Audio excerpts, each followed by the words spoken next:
There are some individuals out there who are all but impossible to get along with.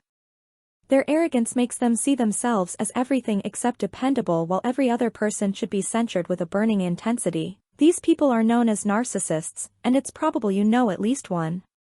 Narcissists are manipulative and can figure out how to conceal their nature when somebody is first getting to know them. However, over time, they will frequently uncover their actual selves.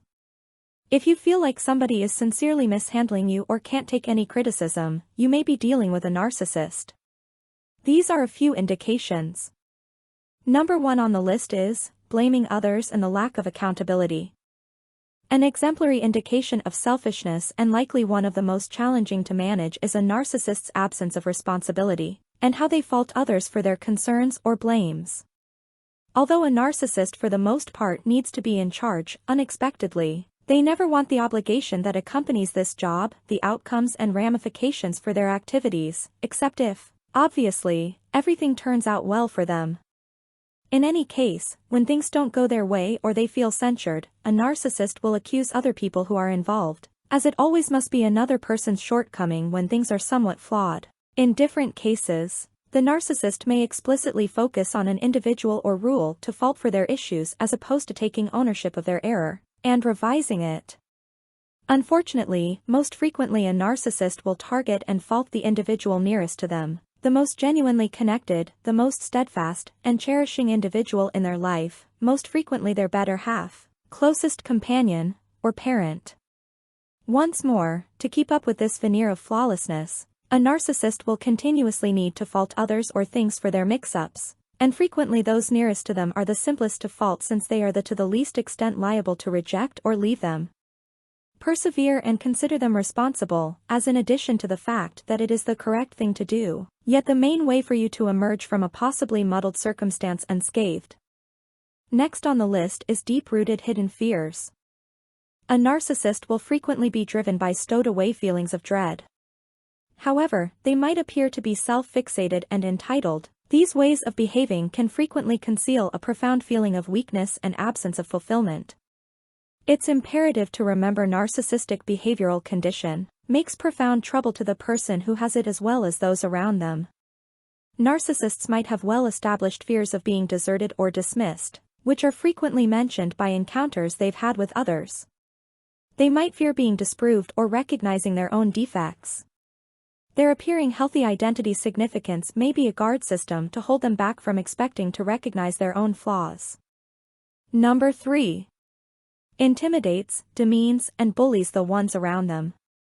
At the point when a narcissist feels compromised, for example, when their perspectives about themselves, others, and the world don't match their made-up dreams, or they experience somebody who seems to have a quality they lack, for example, genuine certainty and fame, they will more often than not demean and intimidate the other individual.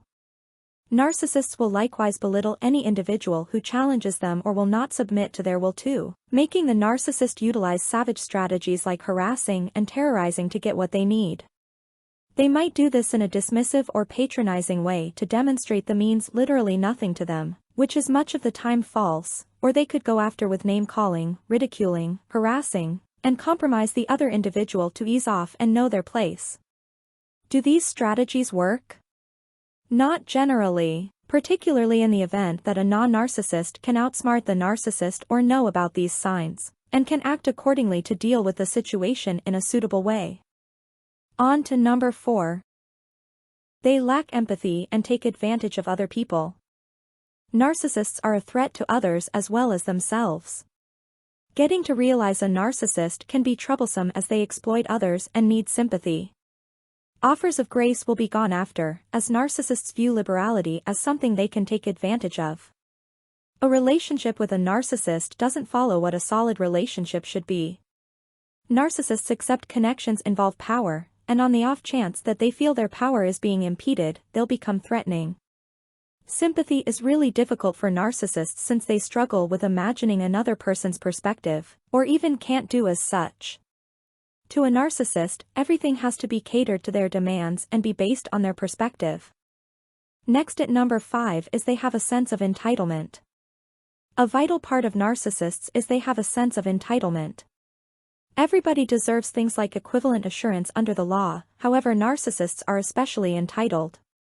In the event that they don't get everything they could possibly want, they become disturbed, in light of the fact that, in a narcissist's psyche, the world should rotate around them. Positive moments in life are positive since they're qualified for them. Negative moments shouldn't occur to them. The world won't be fair for everybody, except narcissists can accept this as an individual insult against them and in addition to a question of misfortune or sad conditions. At the point when one can't start to comprehend the idea of adapting to all challenges, they're likely a narcissist. So, the real question is, what should you do when dealing with a narcissist? I will give you a few tips in case you are in this predicament. 1. Set clear boundaries. At the point when you are dealing with a narcissist at home or at work, perhaps one of the main things that you can do is to set firm boundaries. Boundaries are the things that you are willing and not willing to accept in a relationship. They are non-debatable limits that let others know what considers adequate and passable way of behaving. For instance, you could clarify that you will not acknowledge ways of behaving, for example, rudeness or verbally abusing when you are speaking with each other.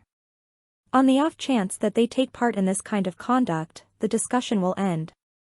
Setting limits isn't an effort to change the other individual.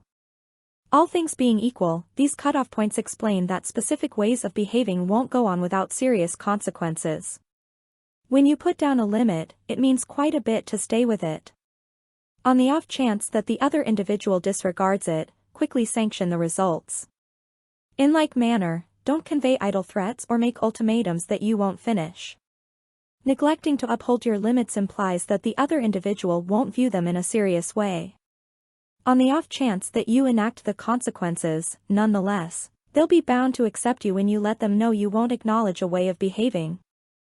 Next is boosting your self-esteem. A narcissistic individual frequently sabotages others to help their identity. This can be especially harming when the individual is continuously running you down in subtle and non-subtle ways. The work environment is particularly helpless against this sort of conduct. To assist with guaranteeing that you have the psychological solidarity to adapt, ensure that your confidence stays sound, even despite difficulties. Keep a self-assured mentality. Narcissists gravitate toward individuals who empower their jokes. However, take into account that people with low self-esteem, weak boundaries, or a shaky sense of self are not the only ones in particular who end up in circumstances with narcissists. You justifiably may be attracted to what seems like confidence and charisma toward the start of a relationship, however later perceive these qualities as selfishness the more you get to know the individual. Keeping your confidence high and keeping a self-assured position, regardless of whether the narcissist attempts to control and undermine you, can assist you with exploring the more relationally hurtful ways of behaving. Final point on the list is getting the help you deserve. Whether you are still living with a narcissist or have escaped the relationship, conversing with a mental health professional can be useful. Search for a specialist who has information and involvement with managing self-centeredness. Your advisor can offer knowledge and assist you with better figuring out your circumstance and encounters. They can likewise assist you with dealing with adapting and relational abilities that will assist you with successfully managing a narcissist. For instance, they could assist you with figuring out how to perceive indications of gaslighting, work on laying out clear limits, and work on being decisive and defending yourself. A specialist can likewise assist you with managing the close-to-home repercussions of having resided with a narcissist once you are securely liberated from the circumstance. Assuming you are encountering side effects of nervousness, discouragement, or post-traumatic stress disorder, PTSD, your specialist can suggest proper medicines that can help, which might incorporate psychotherapy, prescription, or a mix of both. In conclusion, remember that you're not the issue and don't take their ways of behaving literally. Make solid limits, safeguard your confidence, and search out healthy associations with individuals who comprehend what you are going through. Finally, remember that you don't need to trust that a relationship will become poisonous to end it. Generally, escaping what is going on is the smartest option for your psychological prosperity.